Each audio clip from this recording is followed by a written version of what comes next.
Kitab Bilangan pasal 9. Paskah. Pada bulan pertama tahun kedua setelah orang Israel keluar dari negeri Mesir, Tuhan berfirman kepada Musa di padang gurun Sinai, umat Israel harus merayakan Paskah pada waktu yang telah ditentukan. Pada hari ke-14 bulan ini, pada waktu sore, harus kamu nyatakan sebagai waktu yang ditetapkan untuk merayakan Paskah. Kamu harus merayakannya sesuai dengan ketetapan dan peraturannya. Lalu Musa pun menyuruh umat Israel untuk merayakan Paskah. Umat Israel merayakan Paskah di padang gurun Sinai waktu sore pada hari ke-14 bulan pertama. Mereka melakukannya tepat seperti yang Tuhan perintahkan kepada Musa. Namun, ada beberapa orang yang tidak dapat merayakan Paskah sebab mereka najis karena mayat. Maka mereka menemui Musa dan Harun pada hari itu dan berkata kepadanya, "Meski kami najis karena mayat, tetapi mengapa kami ditahan untuk tidak memberikan persembahan kepada Tuhan pada waktu yang telah ditentukan bersama dengan orang Israel lainnya?" Musa menjawab mereka, "Tunggulah dahulu, aku akan bertanya kepada Tuhan mengenai kamu." Kemudian Tuhan berfirman kepada Musa, "Katakanlah kepada umat Israel, apabila seseorang dari antaramu atau keturunanmu menjadi najis karena mayat atau sedang dalam perjalanan, dia tetap harus merayakan Paskah bagi Tuhan.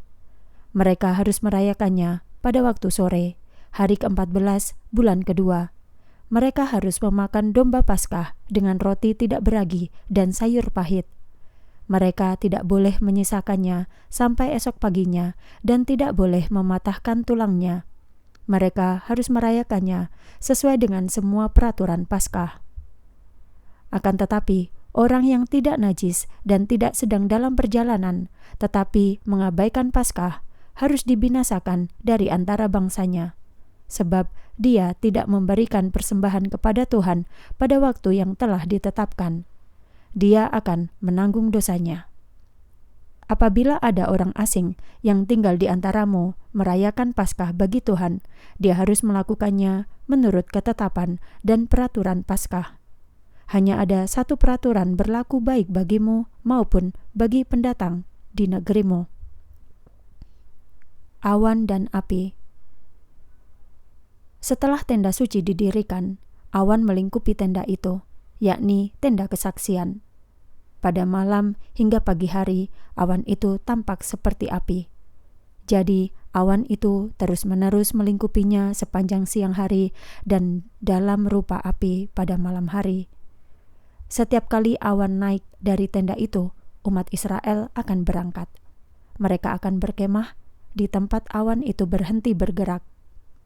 Umat Israel berangkat menurut perintah Tuhan dan berkemah menurut perintah Tuhan. Selama awan masih melingkupi tenda suci, umat Israel tetap berkemah di situ. Ketika awan itu melingkupi tenda suci untuk waktu yang lama, umat Israel akan tetap mematuhi Tuhan dan tidak berangkat. Kadang-kadang awan itu melingkupi tenda suci selama beberapa hari saja, dan umat Israel tetap berkemah di situ sesuai dengan perintah Tuhan. Lalu mereka akan berangkat jika Tuhan memerintahkannya. Kadang-kadang awan itu hanya tinggal dari petang hingga pagi. Ketika pagi harinya awan itu bergerak, umat Israel akan berangkat. Atau jika awan itu tidak bergerak sampai siang hari dan baru bergerak pada malam harinya, kapan saja awan itu bergerak, mereka akan berangkat. Entah awan itu melingkupi tenda suci selama 2 hari, sebulan, ataupun setahun, umat Israel akan terus berkemah dan tidak berangkat. Namun, apabila awan itu bergerak, mereka pun berangkat. Umat Israel berangkat menurut perintah Tuhan dan berkemah menurut perintah Tuhan. Mereka mematuhi pimpinan Tuhan seperti yang Dia perintahkan melalui Musa.